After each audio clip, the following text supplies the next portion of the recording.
મેં વરસતા એ વરસાદની મજા તો ખૂબ લીધી મેં, પણ કોઈના આંસુને સમજવાનું રહી ગયું, પણ કોઈના આંસુને સમજવાનું રહી ગયું. દુઃખનો એ ભાર લઈને ફર્યા કરી હું, સાંભળજો સાહેબ, કે દુઃખનો એ ભાર લઈને ફર્યા કરી હું, પણ આ સુખની પળો ને તો સમજવાનું જ રહી ગયું, પણ આ સુખની પળો ને તો સમજવાનું જ રહી ગયું.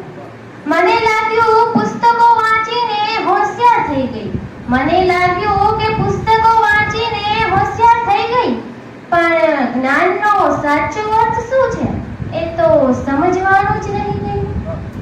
જ્ઞાનનો સાચો અર્થ શું છે એ તો સમજવાનું જ રહી ગયું.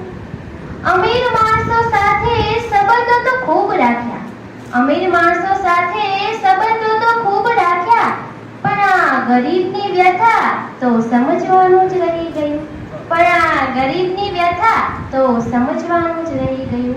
ખબર રાખી માત્ર મેં મારા દિલની, ખબર રાખી માત્ર મેં મારા દિલની, પણ બીજાના દિલને તો સમજવાનું જ રહી ગયું, પણ બીજાના દિલને તો સમજવાનું જ રહી ગયું. ભગવાને આપી જીવવા માટે જિંદગી અનમોલ, સાંભળજો સાહેબ, કે ભગવાને આપી જીવવા માટે જિંદગી અનમોલ, પણ સાલું આ જિંદગી જીવવાનો સાચો અર્થ શું છે એ તો સમજવાનું જ રહી ગયું, પણ આ જિંદગી જીવવાનો સાચો અર્થ શું છે એ તો સમજવાનું જ રહી ગયું.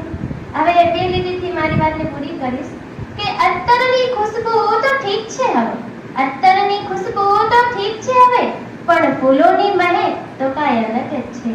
રોજ આવતા મહેમાનો તો ઠીક છે હવે, રોજ આવતા મહેમાનો તો ઠીક છે હવે, પણ અમારા આંગણે આ કવિનું આગમન તો કાંઈ અલગ જ છે, અમારા આંગણે આ કવિનું આગમન તો કાંઈ અલગ જ છે.